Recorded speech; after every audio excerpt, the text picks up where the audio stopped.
Être ici et vouloir être ailleurs pour faire ce que l'on pourrait faire ici. Avez-vous remarqué comment l'être humain a la facilité de se glisser dans le doute?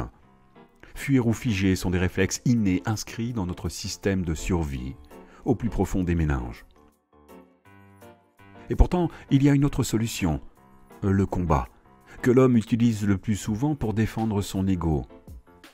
Il lui serait tellement plus profitable de l'utiliser pour trouver des solutions. Rebondir est un verbe intransitif qui, au sens propre, signifie faire un ou plusieurs bonds après avoir heurté un obstacle. Au sens figuré, rebondir a tout son sens pour ce qui nous concerne. Prendre un nouveau développement après un temps d'arrêt. Si vous désirez le prendre au premier degré, vous avez plusieurs possibilités. Vous pouvez être entouré d'un bon gras d'ignorance tel un ballon lesté. Le rebond se fait dans la lourdeur avec un spong sonore vibrant et une couleur bleue prend de plus en plus de place sur le corps. Il serait facile de l'appeler avatar ou schtroumpf, mais nous l'appellerons hématome.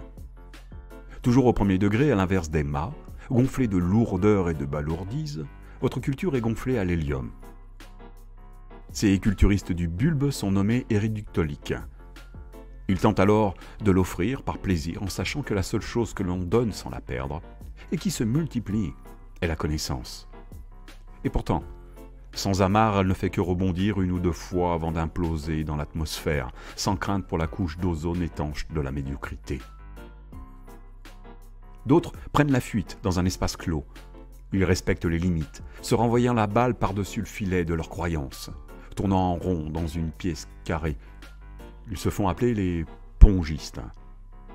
Et puis, il y a les figistes, ceux qui, en restant immobiles, pensent disparaître, telle une autruche, le cou rattaché à la tête, elle-même cherchant les taupes.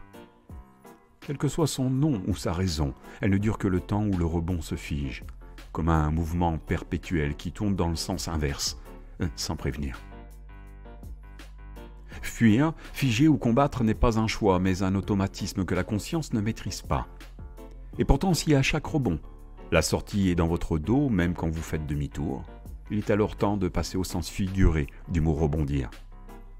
Prenez un temps d'arrêt. S'arrêter, c'est d'abord observer et prendre du recul sur une histoire passée qui a donné son existence aux essais et aux erreurs pour un meilleur futur. Le temps d'arrêt éloigne l'émotion et renforce la réflexion. Changer de vie ou de comportement demande beaucoup d'énergie au cerveau, de structure, de réflexion et de volonté.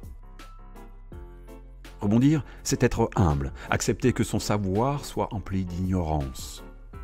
Rebondir, c'est accepter que la vie passée ne soit pas la nôtre, mais appartient à celui ou celle que l'on était.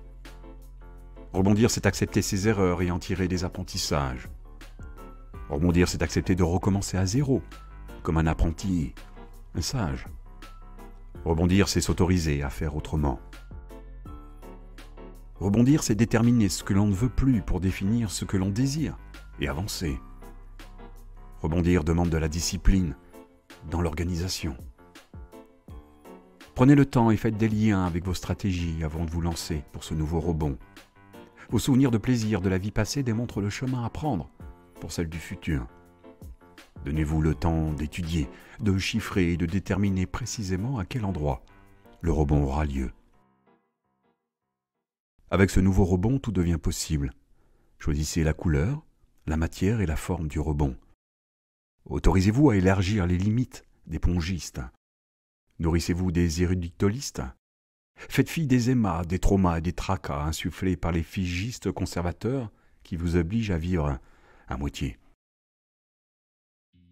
Quel que soit votre âge, votre poids ou votre sexe, rebondir fait partie de la vie. Un piment qui pique suffisamment pour avoir le goût de se dépasser. Alors, faites confiance à la partie qui sait.